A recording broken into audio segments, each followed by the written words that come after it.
ನೀವು ನೋಡ್ತಾ ಇದ್ದೀರಾ ಜನಸೇವಾ ಕನ್ನಡ ಟಿವಿ. ಇದು ನಿಮ್ಮ ವಾಹಿನಿ. ಇದ್ದದ್ದು ಇದ್ದಾಗೆ.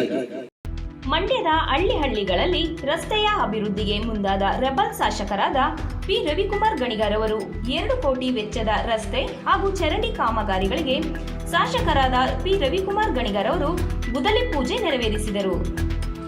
ಮಂಡ್ಯ ತಾಲೂಕಿನ ಕನ್ನಲಿ, ಉಚ್ಚಲ್ಗೆರೆ, ಕೆ ಗೌಡಗೆರೆ ಹಾಗೂ ಕಟ್ಟೆದೊಡ್ಡಿ ಗ್ರಾಮಗಳಲ್ಲಿ ಪರಿಶಿಷ್ಟ ಜಾತಿ ಕಾಲೋನಿಗಳ ರಸ್ತೆ ಹಾಗೂ ಚರಂಡಿ ಕಾಮಗಾರಿಗೆ ಮಂಡ್ಯ ವಿಧಾನಸಭಾ ಕ್ಷೇತ್ರದ ಶಾಸಕರಾದ ಪಿ ರವಿಕುಮಾರ್ ಗಣಿಗರವರು ಗುದ್ದಲಿ ಪೂಜೆ ನೆರವೇರಿಸಿದರು. ಈ ಸಂದರ್ಭದಲ್ಲಿ ಮನ್ಮೂಲ್ ನಿರ್ದೇಶಕರಾದ ಯುಸಿ ಶಿವಕುಮಾರ್ ರವರು, ಯುವ ಕಾಂಗ್ರೆಸ್ ಮುಖಂಡರಾದ ಚೇತನ್ ರವರು, ಪಂಚಾಯಿತಿ ಅಭಿವೃದ್ಧಿ ಅಧಿಕಾರಿಗಳಾದ ಶ್ರೀಧರ್ ರವರು, ಹರೀಶ್ ರವರು ಹಾಗೂ ಗ್ರಾಮಗಳ ಮುಖಂಡರುಗಳು ಉಪಸ್ಥಿತರಿದ್ದರು.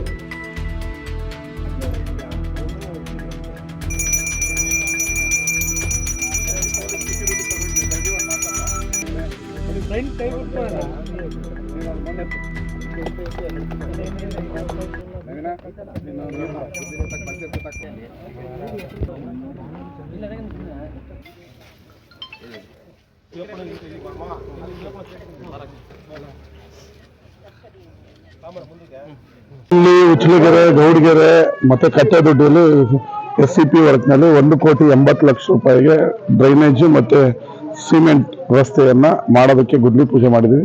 ಇನ್ನು 1-2 ತಿಂಗಳಲ್ಲಿ ಆ ಕಾಮಗಾರಿಯನ್ನು ಮುಗಿಸಿ ಸಾರ್ವಜನಿಕರಿಗೆ ಓಡಾಟಕ್ಕೆ ಮಾಡಿಕೊಡ್ತೀವಿ. ಅದೇ ರೀತಿ ಮಲ್ಲಯ್ಯನದೊಡ್ಡಿಯಿಂದ ಕಟ್ಟೆದೊಡ್ಡಿವರೆಗೂ ಸರಿಸುಮಾರು 50 ವರ್ಷ ಆಗಿತ್ತು ರಸ್ತೆಗೆ. 3.5 ಕೋಟಿ ಹಾಕಿದ್ವಿ. ಟೆಂಡರ್ ಆಗಿದೆ. ಆ ಟೆಂಡರ್ ಓಪನ್ ಆಗಬೇಕು. ಅದು ಓಪನ್ ಆಗ್ತಾ ಇದ್ದಂಗೆ ಈ ರಸ್ತೆನೂ ಕೂಡ ಕಾಮಗಾರಿ ಆಗ್ತದೆ. ಕೆಲವೊಂದು ಈ ರಾಜಕೀಯ ಇದರಲ್ಲಿ ಲೇಟ್ ಆಗ್ತಾ ಇದೆ. ಆ ರಸ್ತೆ ಸುಮ್ಮನೆ ಆ ಕೆಲಸ ಆಗಬಾರ್ದು ಅಂತೇಳಿ ವಿರೋಧ ಪಕ್ಷಗಳು ಇಲ್ಲೆಲ್ಲ ಕಿತಾಪತಿ ಮಾಡ್ಕೊಂಡಿರೋದಕ್ಕೆ ಇನ್ನೂ ಟೆಂಡರ್ ಓಪನ್ ಆಗಿಲ್ಲ. ಆ ಟೆಂಡರ್ ಓಪನ್ ಆಗಿದ ತಕ್ಷಣ ನಿಮ್ಗೆ 50 ವರ್ಷದಿಂದ ಏನು ಈ ಕಲ್ಲು ರೋಡಲ್ಲಿ ಓಡಾಡ್ತಾ ಇದ್ರು ಅದಕ್ಕೆ ಪರಿಹಾರ ಕಾಣುತ್ತೆ.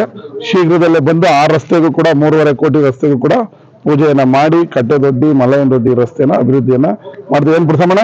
ಮಾಡಿ. ಸಬ್ಸ್ಕ್ರೈಬ್ ಬಟನ್ ಮೇಲೆ ಕ್ಲಿಕ್ ಮಾಡಿ ಹಾಗೂ ನಮ್ಮ ಹೊಸ ವಿಡಿಯೋ ನೋಟಿಫಿಕೇಶನ್ಗೋಸ್ಕರ ಪಕ್ಕದಲ್ಲಿ ಕಾಣುವ ಬೆಲ್ ಬಟನ್ ಮೇಲೆ ಕ್ಲಿಕ್ ಮಾಡಿ ಹಾಗೂ ಲೈಕ್ ಮಾಡಿ, ಶೇರ್ ಮಾಡಿ, ಕಮೆಂಟ್ ಮಾಡಿ.